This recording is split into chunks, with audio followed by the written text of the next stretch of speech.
Hey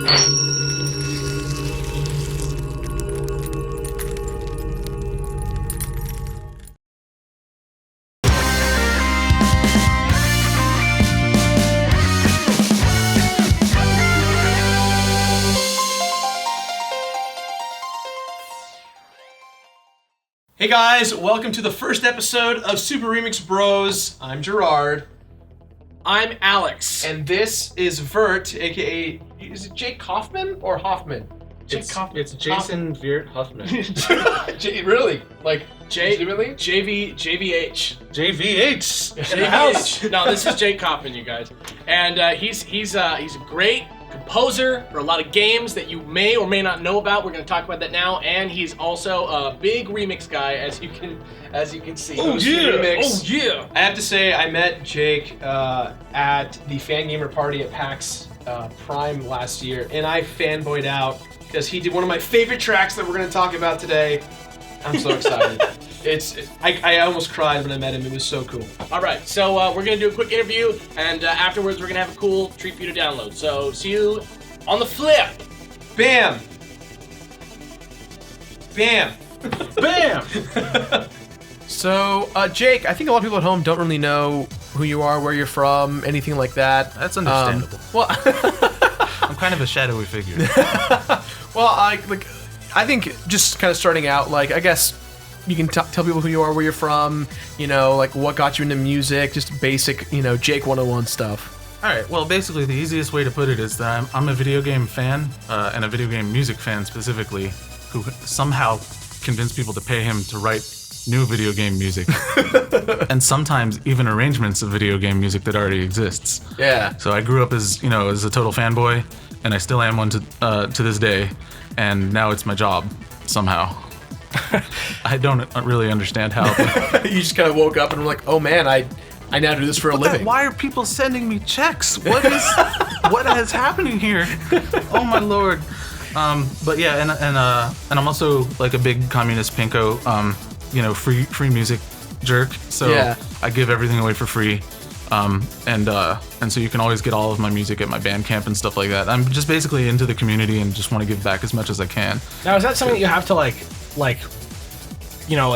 provide for on your contract? Is that like something that you're like, if I can't give it away, I'm out? Generally, it's been an afterthought. It's been like, oh, by the way, can I? Because no publisher cares. Yeah. Except for my wonderful friends at Disney and Capcom, who care very, very much. Yeah. And actually, but that was the first time it's happened. Yeah. I see why too, because it's Disney and Capcom. Yeah. After for those guys who don't know, Jake did the music for the DuckTales remastered. Yeah, he works at WayForward, I guess, as your main. I wouldn't call it work. He hangs out and Creative. chills. He's a wizard who lives at the WayForward offices.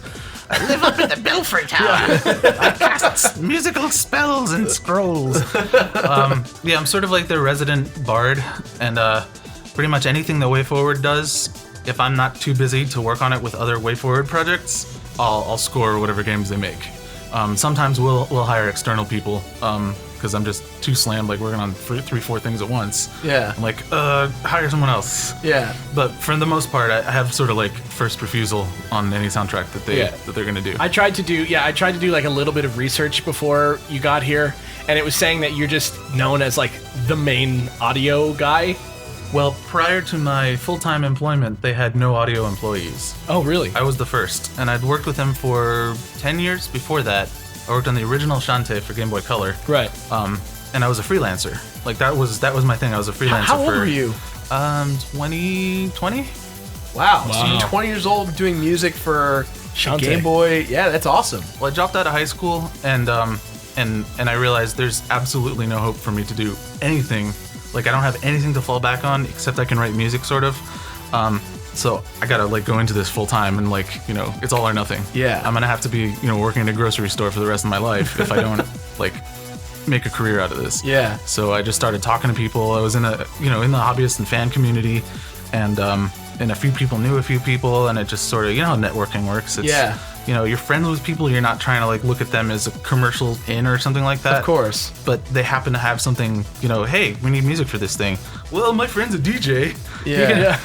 He probably hook you up, and I was that guy. And in this case, worked on some like crazy big like titles. dude, I don't understand it. Like you did what? You did Contra, right? You Contra did 4, yeah. That- you two was- Adventure Time games, right?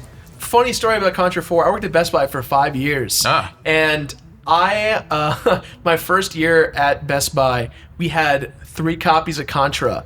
And Contra 4, and I told myself, I marked them, so it was like copy 1, 2, and 3, and I was like, if none of them are taken by the end of the year, I will buy all 3 copies. It took you a year to sell 3 copies? Well, because I didn't I'm not a big DS guy. I'm not a big DS guy, but I love Contra. Like, well, not you personally. I'm just amazed that it didn't sell at all.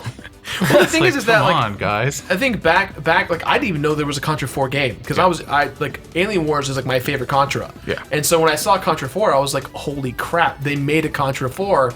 And I'm not a big DS guy, so I was like, if they're not gone, I'll buy all 3 played the and give them to PS2 friends. one. Nice. And I did, and I did. loved it. I love that game. They grow like hair on your chest. Yeah, absolutely. That's where the beard came It's a from. pretty brutal game, yeah. The origin of the beard is Contra 4. I'm feeling bad that I shaved this morning. I was sporting a pretty good neck beard. You had it going? I had Like the this cave, one? yeah, the cave thing. Yeah. It wasn't that majestic, but it was. It existed for a little while. Yeah, I was like, these guys are gonna think I'm a slob. And then you got here and you were like, oh, no, we're good. My fear was slobs themselves. confirmed. You know I'm a slob now. But yeah, Contra 4 was a ton of fun because I had previously written a fan tribute song, like an NES chiptune. That was like, what if I were hired to write a Contra game? Here's what it would sound like. Yeah. And I wrote a song as part of an album that I released. And, well, sure enough, they did hire me to write a Contra game. What the hell? How does this even happen? Was like Konami directly was like, we want you? No, they hired WayForward, and I was their guy. Yeah. I was still freelancing for them at the time. I was in New Jersey working at Game Loft on mobile phone games. That was my first real job. So I was doing like GTA ripoffs and Mahjong games. And having a blast because they were a good company to work for. But You could probably do anything you wanted to with the music, right? Yeah, pretty much like, well, as far as is working on anything. I just mean Or- like, if you wanted to make a song sound a certain way, they would never be like, can you cool it with that one? Oh yeah. It's a mobile device, yeah. Well, no, there was surprisingly a lot of revision. Like there was like one like vice president who made it his goal to like make sure the audio was top notch, and they were all French, and it was very precise. I was the only guy in the New York office, and we had like guys in Montreal and guys in Paris. I was like, what the hell? There's so much craziness around it. It was the most detail-oriented job I've ever had. Game Loft mobile. MIDI on mobile phones. Pre-iPhone? Pre-iPhone. Yeah. Wow. You had to write the same soundtrack 800 times because no phone had the same sound hardware. Right. So we had a team of technicians who would wear lab goggles and stuff and like take all the MIDI files and translate. Well, you can only use 8 notes at once on this phone. This one only has a single voice beeper. It's like, what? Yeah, it was crazy stressful, and I loved every second of it. But I had to get out and start doing like console, WayForward is amazing because they stick to the 2D platformer thing a lot. We do a ton do of it well, yeah. Yeah, like hardly anyone does that these days. There's like a handful of companies in the world who still make 2D sides. Well, I shouldn't say that anymore because the indie scene exists. Nicholas, Yes. looking at you. There are a lot more now, Yeah. but until a couple years ago, it was mostly relegated to, TIG Source and the indie community had their own thing going, but now it's gaining commercial acceptance. And here we are. We do this like professionally for a living. Like, well, we'll do DuckTales, sure. Yeah. And it worked out, I think, great, What that must have been like, I don't know, even like so many different like planets and stars aligning to like Capcom saying yes to Disney being interested in remaking a game from 30 years ago, and then WayForward existing and being like, sure, we'll do that. Yeah, it's pretty amazing that it all came together. I'm not privy to a lot of the stuff that happens in the back room, but I suspect a lot of it is us pitching ideas to publishers. And people being like, no. We're not interested in pursuing that. Yeah. But every now and then you get awesome people like Capcom who are like, yeah, we're doing it. Yeah, that game was like, I loved every like watching the game. I loved like the announcement. I loved like that like the thing that happened was at E3 was like the telephone booth with the theme song, all that stuff. Yeah, that was. They announced it at PAX East last year, right? Was that when they announced it? So, yeah. That was the coolest surprise. I remember going to PAX East, my first PAX East ever, and I walk on the floor, and the buzz is DuckTales. Like, I couldn't believe that at PAX East, they just were like, here's DuckTales. It's like playable, and you can see it. And like, it was so cool. They had it at SGC too, as the when they do the Iron Man of gaming. They always do like kind of like a cool like guest game like at thing. the end for the last 2 rounds. And so last year it was DuckTales and Killer Instinct. Oh, nice. So it was really cool. But now at WayForward, you're working on new Shantae game, right? Yep, Shantae game. You guys kickstarted it, right? 2 of them, in fact. Yeah. We kickstarted one, and the other one was in development for 3DS already. I funded one of the Kickstarter one. That's Shantae and Half Genie Hero. Yeah. And yeah, it was a successful Kickstarter. Yeah. I had no doubts. I knew they would pull it off. I didn't think they'd make as much as they did. Yeah. But they really got behind it, and I'm proud of my dudes and sisses and all of my coworkers. Like, they really put in the effort to make it successful. And I didn't know what to expect, because I've been on Kickstarters before, and I'm not in the backroom stuff, so I had no idea what was going on. But they really knocked it out of the park. So we're doing such that. a Wild West cool thing. Yeah, it's like, whoa, hey fans, why don't you guys fund us to make this so we don't have to deal with anybody else? We can just do whatever we want. So let's shift back a little bit towards like your beginnings as a remix artist in OC Remix. Mm-hmm. Well, first, before we talk about OC Remix, I want to talk about VGMix. Well, the two are somewhat intertwined. Yeah. VGMix, I haven't been there you were in like, years. You were like on point for that. That's like your baby, right? It was my baby. Yeah. Well, here's my deal. If I don't like the way somebody's doing something, I'll yell at them a little bit and try to change their mind. And if I'm not successful, I'll just go and do my own thing. Right. Yeah. And it'll be pathetic and stupid, but it'll be my own thing. And that's what VGMix was. Basically, I wasn't really happy with the way OC Remix was being run at the time, and I basically hated DJ Pretzel, David Lloyd. He was like, we were early 20-somethings, we were both like headstrong idiots, and basically we just clashed nonstop. Like, I freaking hated the guy. Yeah. And believe me, vice versa. Yeah. Like, I'm pretty sure he took a contract down on me at one point. Yeah. And then there were various people in the community that there was so much drama over a stupid niche hobby. Like, What tends to happen with the gamers is they get very self-important. But it happens with every niche hobby. Yeah. My wife knits, and she goes to Ravelry, which is a knitting, like a craft community. Right. You wouldn't believe the drama they have there. Giant flame wars every day. Silly. Like, when people are passionate about an interest, they tend to get like really like defensive about it. So that VGMix happens. was like your site. It's all, dude.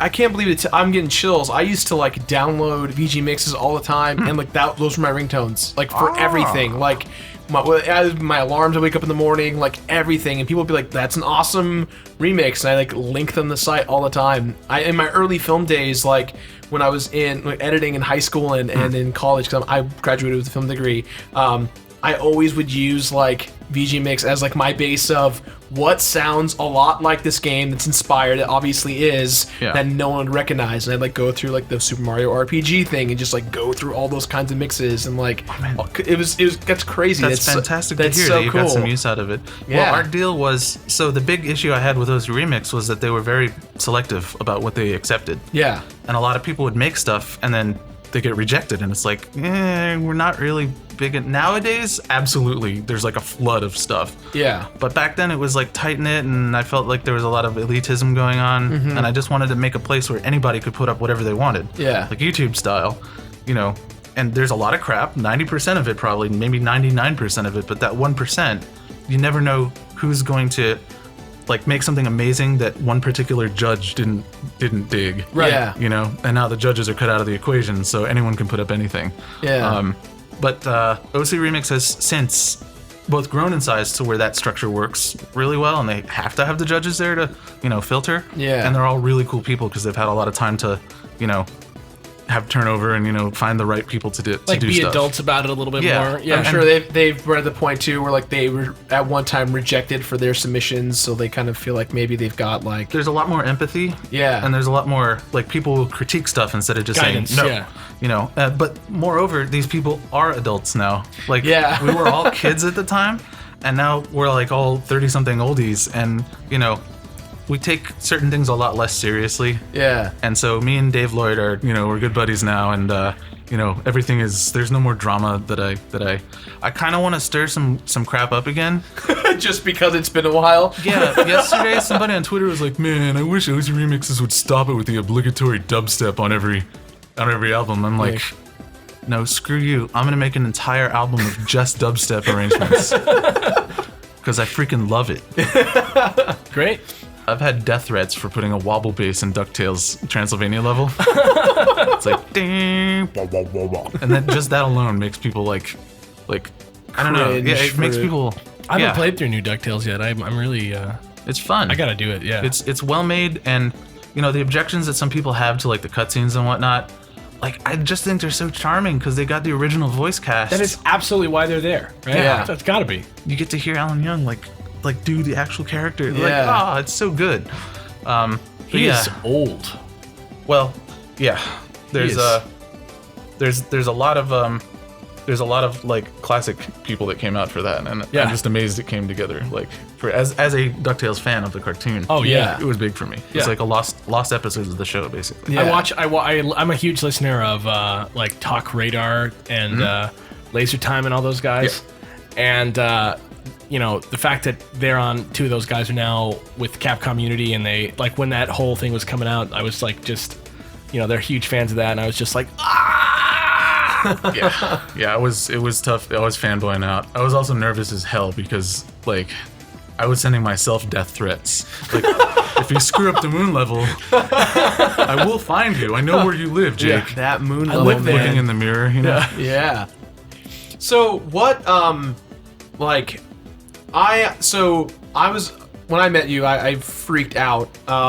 Because so everyone knows my favorite game of all time is Final Fantasy VI. Oh yeah. It is like my jam, and my favorite part from Final Fantasy VI is the opera scene. That whole segment is just so emotionally moving for how superficial it kind of is. It's obviously like West Side Story, Romeo and terribly Juliet. written. It's schlocky as hell. Yeah, but the there's music is nothing like opera at all. Yeah, but I always imagined, like, I love that sequence, and I love just like how, like, even though there's something happening on stage, like Ultros is in the rafters, like about to kill Celeste on stage, and like all this, and you have to race up there and fight the rats. And I always thought that like there was almost like two storylines happening at once. That like the music just absorbed it. Yep. And definitely when the OC Remix Kickstarter came out for that, I was like, here's my money, take it right now. I bought two. I was like, this needs to happen.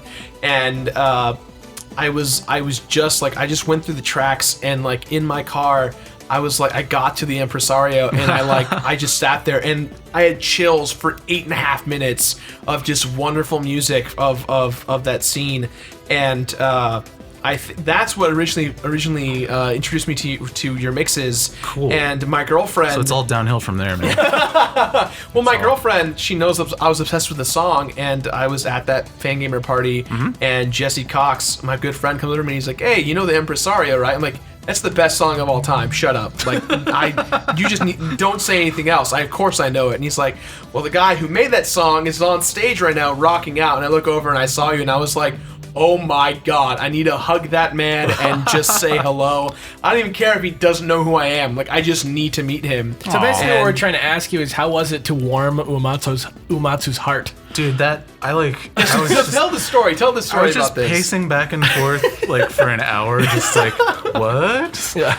Well, so I have some friends who are like connected with various Japanese composers. Yeah. They've been writing about game music for years, and they get interviews with like crazy famous Japanese composers and stuff like that. And one of my friends, Don, is actually like connected with Uematsu.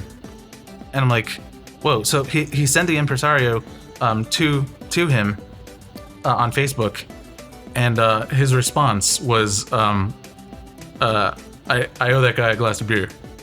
Jeez. Like, ugh, jeez. What the? I mean, he's been at MagFest, so we've like had a chance to see him and meet him in person. But that's a fan event, and it's more or less signing autographs and saying hello to you've people. inspired me forever. but like to actually get some attention from him, like to get his ears to listen to my arrangement of his music was like, ugh. I don't get starstruck very easily, not because I think I'm the shit or anything, but just because. Well, he's like the Michael Jackson of video games. He's like the Michael Jackson of video games. He's the Final Fantasy man. Like he's the man of the men. Yeah. Like you can spend all day talking about the composition or whatever. Like it's just the fact that it fits so well with the games. Yeah. With those particular games, it's just like it's the perfect soundtrack. There's no way it could possibly be better. Yeah. So that's I guess any of our goal as soundtrack artists is to match. It's just to nail it. And he just nailed everything. So yeah, I promise you, Jake, one day when I am much bigger in the YouTube world, I want to film a staged version of the Impresario, and you have to be. I want you to be in it actually as like the composer, like freaking out the whole time because that's my favorite. That guy just the whole time is like waving his arms back. You and guys, forth. you guys can't see them right now, but. They are both just doing the same hilarious, the two-frame sprite animation. motion. Yeah, it's just that's generally how it works anyway. Yeah. But I mean, like, dude, I'd wanted to do that arrangement for 10 years because I've heard it in my head forever, but I didn't have the skill to pull it off yet. Yeah. As a like mixing and arranging, just arranging and everything like that. And B, I can't sing for shit. Like, I'm a really good backup singer because I can sing on pitch. Yeah. But my voice sounds like crap. So, since moving to LA, I've met like crazy talented people. Yeah. And one of those was my buddy Tommy Pedrini, who is, as you hear, he's got a golden voice. Yeah.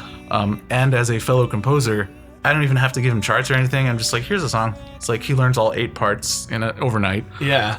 What? Oh, it's crazy. So I'm like, and now I have a connection with the studio downstairs from where I work, and Robbie, the engineer who mixed it, is he's a good friend of mine too, and also a badass engineer. Yeah. Like, all the pieces were in place, and it just came together.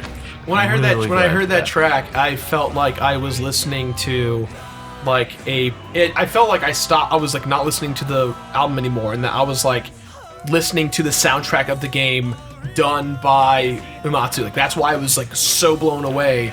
Like it was crazy because it's like Freddie Mercury visited Japan. Yeah, exactly. And this is what happened. Yeah. Oh man, I'd like to see that actually.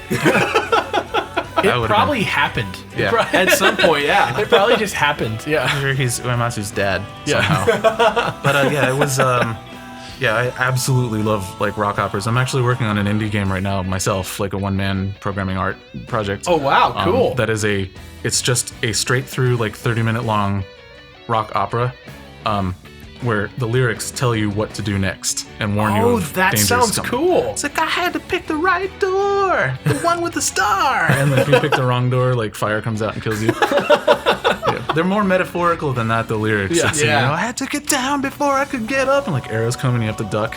That's really cool. But I freaking love it's like Meatloaf, basically rock opera. Yeah. Meets Queen. Really, really descriptive narrative lyrics. Yeah. But like that's one of the things I enjoy most in life is just big epic rock operas. So speaking of which, all the fans are dying to hear what's your favorite piece of game music, period. Piece of game music, period. Well, we'll do 2 parts. That's a tough one. Favorite piece and your favorite piece you remixed. Favorite piece that I remixed or the favorite remix that I did? Yeah, that's what I'm saying. Yeah. Your most satisfying remix for yourself personally, and if there's a game piece of music that's very special to you, maybe they're the same, maybe they're different, who knows? I would say my all-time favorite is probably the intro theme for Ninja Turtles 1 on the NES. Fair enough. Or Stage 1 of Ninja Turtles 3, The Manhattan Project. Yes! Hey! Oh, dude, it is the greatest. And the favorite that I've done is probably Ninja Turtles 1, Enter the Turtle. Yeah. Which is a Lalo Schifrin style, like 70s kung fu flick. Yeah. Version of the do do do do do do do do from the interiors of Turtles 1. Yeah. That's and also the underwater level. That's like what I wanted the new movie to be.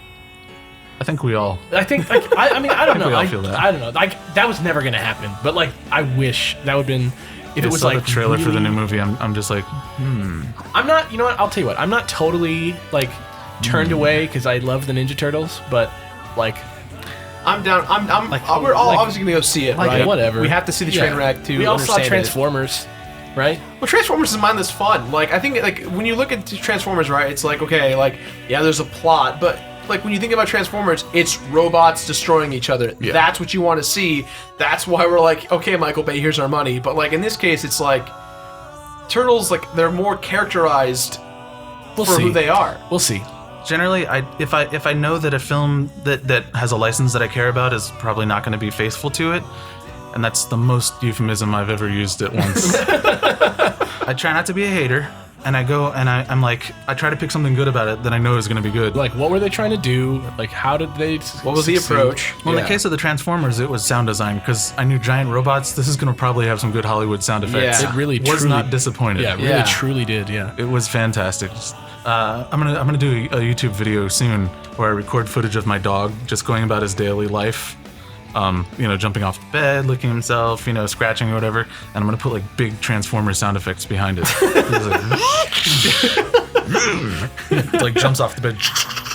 So speaking of which, we were talking earlier before we started recording about your dog Nugget, right? Yes, Nugget. And you were telling us about how you record him licking his balls. Oh, yeah. That is okay. So in the course of my work, It sounds so casual but funny. I'm not yeah, just a composer. I'm also a sound designer, so I have to make sound effects. Of course. yeah. And sometimes, I use libraries and whatnot that have, pre-made stuff and mix them all together. But when I don't have a good Foley for something, you got to make it. You got Yeah. to go and record it. And sometimes I'll just do it for fun anyway, just in case. Just go out and field record a little, get some new material. And yeah, a lot of that is just my dog because he makes some really weird. He's a puggle. He's half pug. Yeah. So he can't breathe right. He makes all kinds of weird pig grunts, perfect monster sounds. It's like how Chewbacca was The Alaskan or whatever it was. Yeah. Yeah. Dogs are an excellent source of monster sound effects, and my dog likes to lick himself all the time, as many dogs do. It's Yeah. their lot in life. Yeah. But being a pug and not being able to breathe right, he's like, like last night he was just licking himself, and like my wife and I are just sitting there staring at him and just laughing because he's like,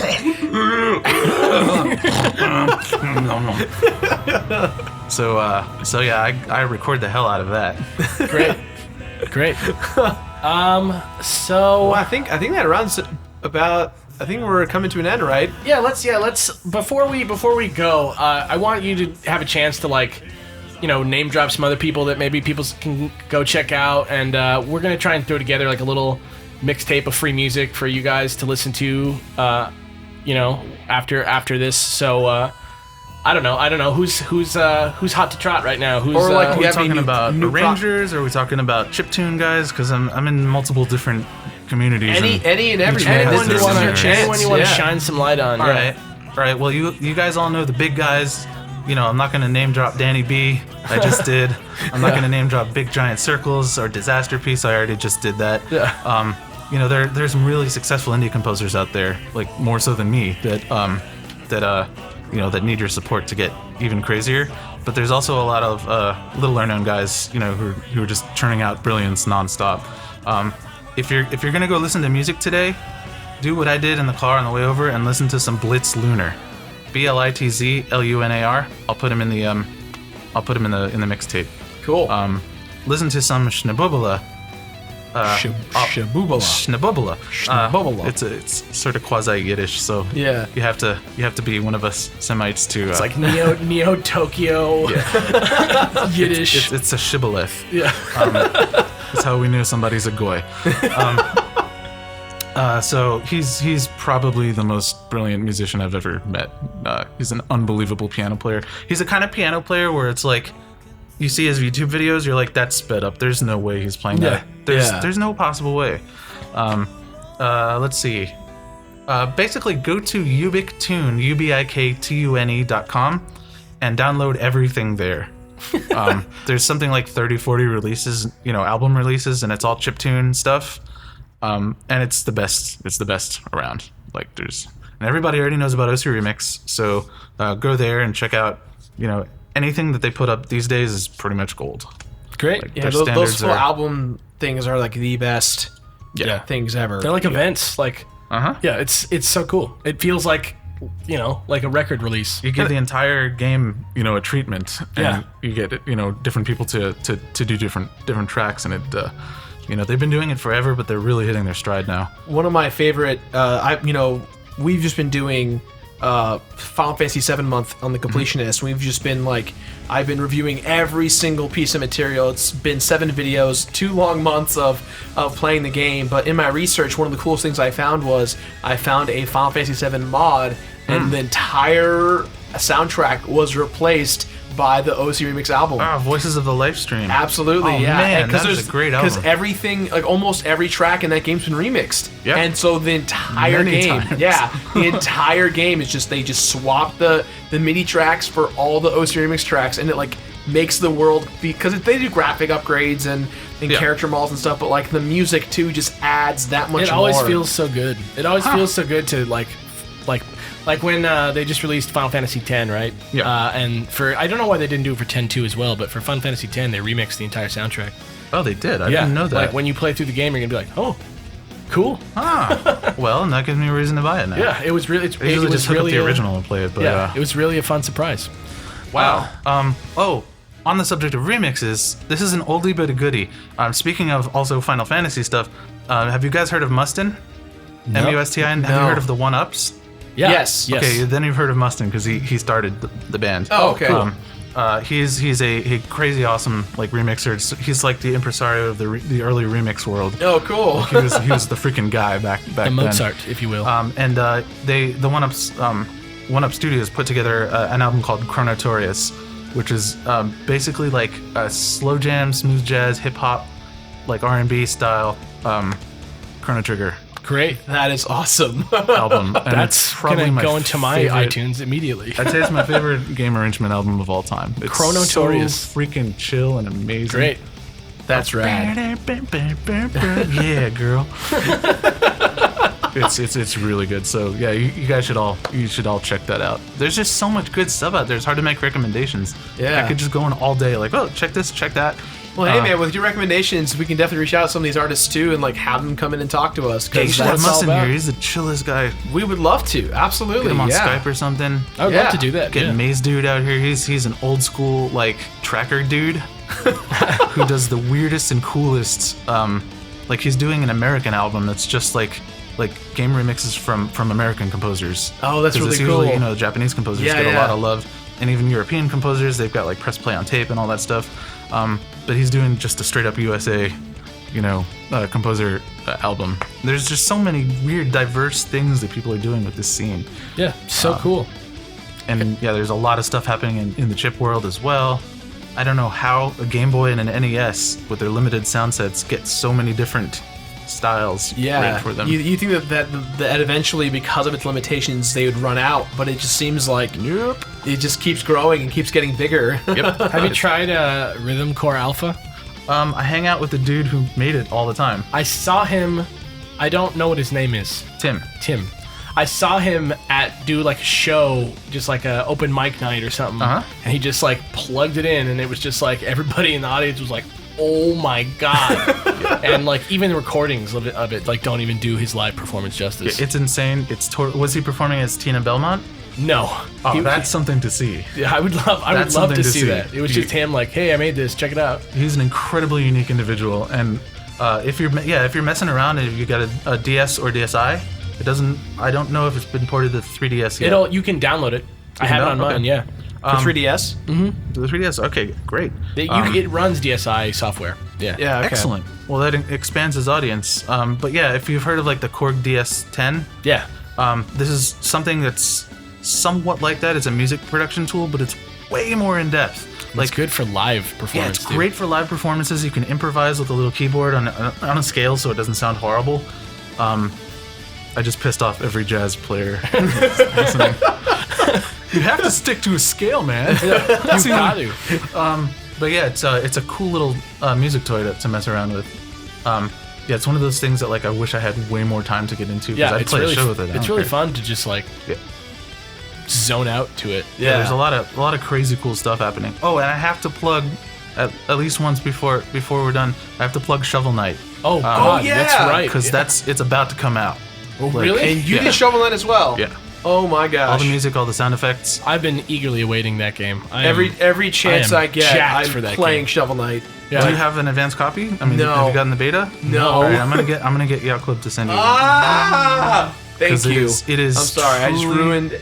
I just scared Jimmy. I'm sorry. You don't understand. Like, thank you. Even if I had nothing to do with the production, I'd still think it is one of the best indie games ever made. Yeah. It's It is so cool. freaking full of like charm and life, and just the mechanics are like Every time I get to see it, I'm like, damn, this game looks better every single time. Yeah. Yeah, they are completely obsessive about making it like as close to perfect as it can possibly get. It's. I am so happy to have worked on this. Yeah. And I'm like amazingly proud of Yacht Club because they totally made it as an indie studio. Yeah. From they started up, everything was totally tenuous. The Kickstarter was like, oh God, is it gonna be a thing? Are we all gonna be homeless soon? And then they just knocked it out of the It park. was so polished at PAX. Yeah. Oh my goodness. Yeah, they put the dudes are so talented. It's Yeah. ridiculous. Maybe we'll do an Indie Bros on it. Absolutely. Yeah. Yeah, they're right up in Valencia. Like their studio is about 100 feet from mine, Oh my gosh. so I can just walk over there and just hang out with them. Dude. Maybe we'll reach out to them, see if they want to come down. Yeah, we'd love to have him come down and hang out. That'd be Play some cool. I Shovel tell you, Knight. they'd be totally Oh down for man. it. Yeah. Oh, you heard it here, folks. We're gonna make it happen. They're all super chill. Cool. Well, Jake, thank you for coming down. Yeah, Dude, man, it's been a blast. pleasure. That was really a really good interview, I feel like. It's funny. I like imagine this happening so many different ways, and this was like perfect. Like this was so good to have you Well, come down. my art. I have a creative process. I don't know what the hell I'm doing. My life is barely controlled chaos. I get up in the morning. I was just telling you my alarm clock theme is the from when you're running out of air in Sonic. I wake up on time every damn time. You gotta breathe. Oh, good, I'm alive still. Okay, it was just a dream, and then you just hear shit, it's real. For me, whenever I do It that, was I hear just that. snooze.